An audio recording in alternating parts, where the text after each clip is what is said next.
Hello everyone. It's my birthday. Yeah, it's my birthday today and I just turned 46.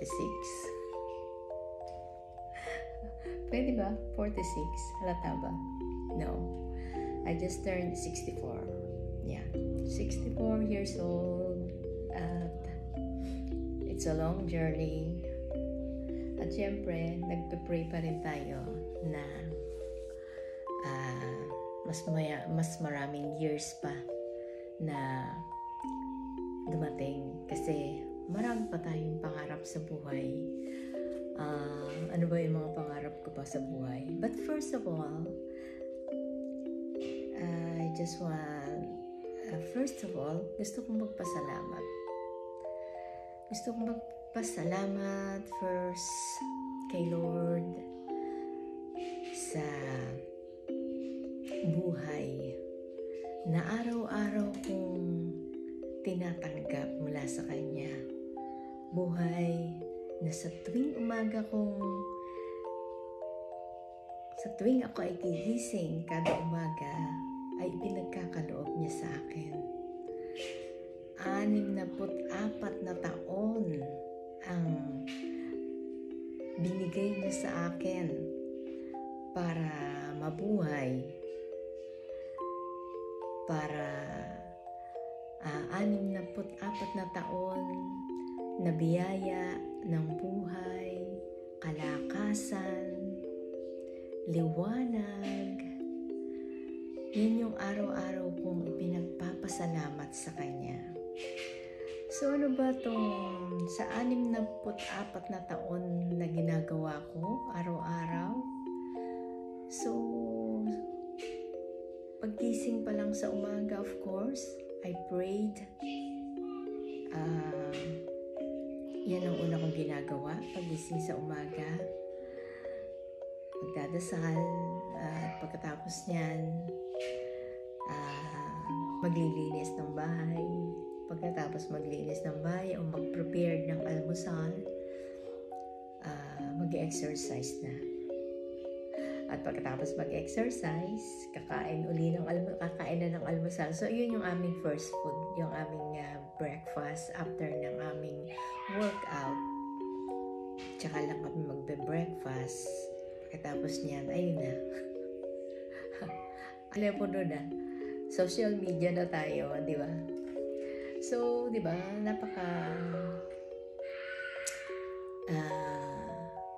bless natin sa ating buhay na binigyan tayo ng Panginoon ng mahabang buhay at sana ay dagdagan pa niya itong buhay na ito.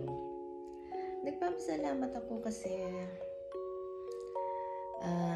sa kalusugan na pinagkaloob niya sa akin, sa kalakasan na binigay niya sa akin araw-araw, binibigay niya sa akin araw-araw, at sa mga anak na pinagkaloob niya sa akin. 64 na taon na hindi ako nakaranas ng problema sa aking mga anak. Biniyayaan niya ako ng mababait na mga anak. Biniyayaan niya kami ng mababait na mga manugang at mababait na mga apo.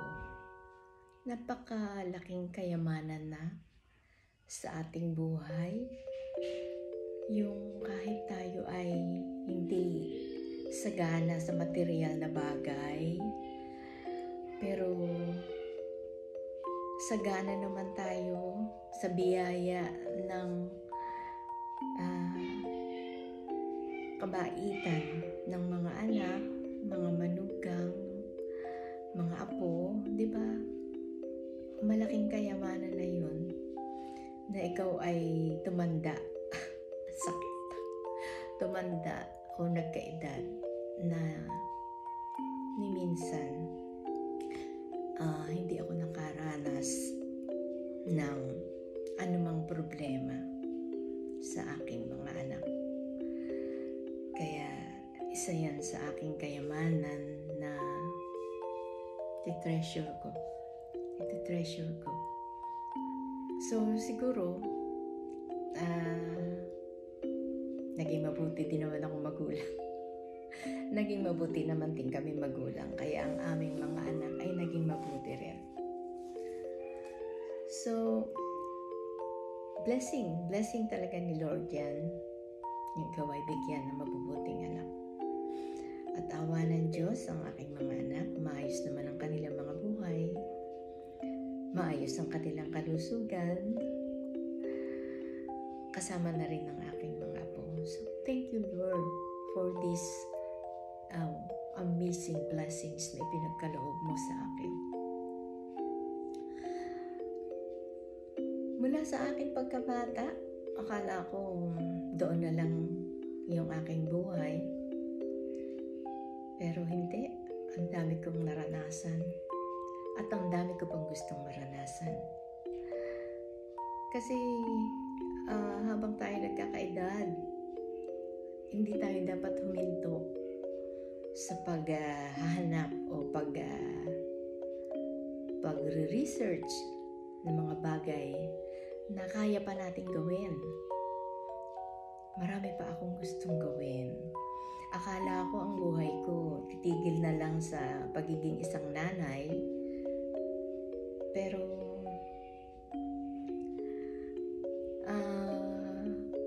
sa ngayon, ayan, masyado akong addictive sa pagbe-bake.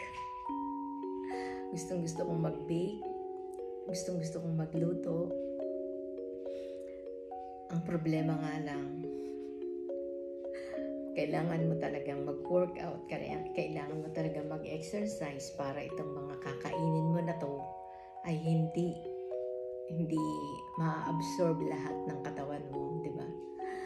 Siyempre, sabi nga, pag ikaw, kung gaano ka kabilis isinilang sa mundong ito, ganon ka rin kabilis tatanda. So, kailangan siguro yung ating pagtanda ay ingatan natin o healthy tayo para at least di natin alam kung hanggang kailan tayo, di ba? So at least kung maaga ka mang kunin ni Lord, hindi ka kinuha ng ikaw ay may sakit. Hindi ka kinuha ng ikaw ay nakaratay sa banig ng karamdaman. So, ingatan natin ang ating sarili kasi tayo lang makakagawa niyan Hindi ibang tao. Tayo lang ang may control sa ating kalusugan. Kahit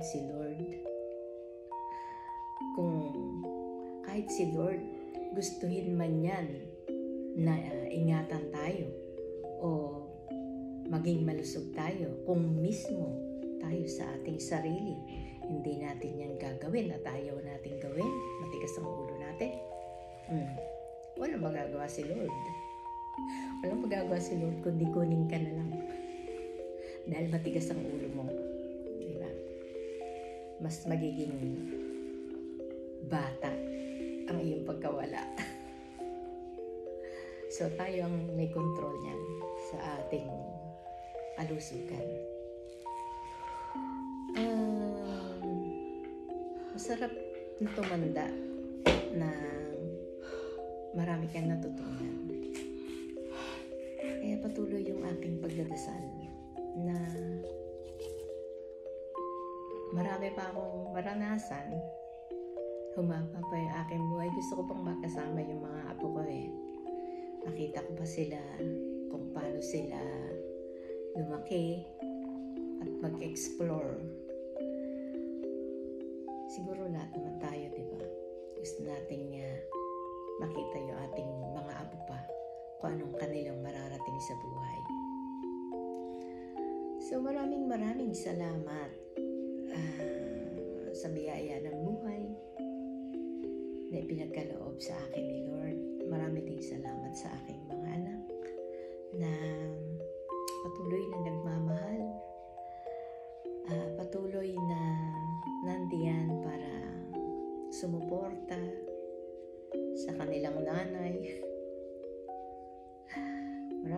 maraming salamat sa inyo at sana, hindi ko alam kasi kung ako ba ay maraming pagkukulang sa aking mga anak. So if marami akong pagkukulang sa inyo, sana mapatawad niyo ako. Sana andyan lang kayo para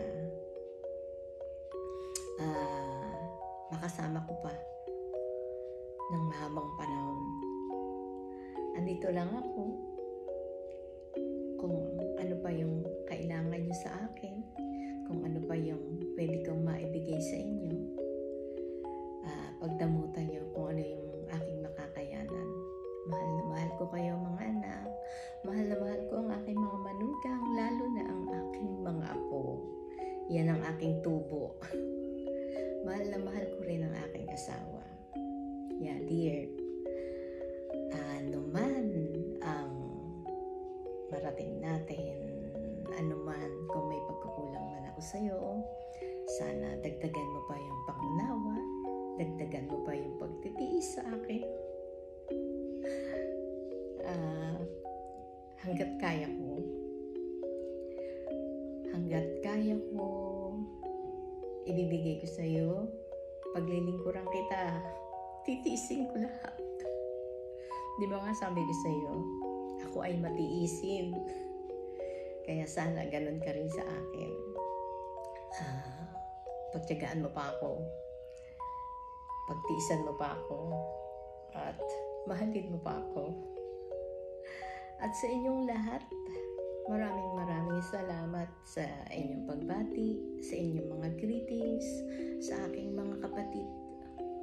Miss na miss ko na rin kayo kung nami-miss niyo pa ako. Higit ko kayong miss na miss. Gusto ko pa kayo makasama at sana ingatan niyo pa rin ang inyong mga sarili at magkikita pa tayo muli sa aking mga kaibigan. Miss na miss ko na rin kayo at sana magkita-kita pa tayong muli, kaya ingatan niyo ang inyong mga sarili. Alam niyo kung sino kayo. Mahal na mahal ko kayo sa aking mga kumare, sa aking mga best friend. At andito lang ako. Hindi ko kayo makakalimutan.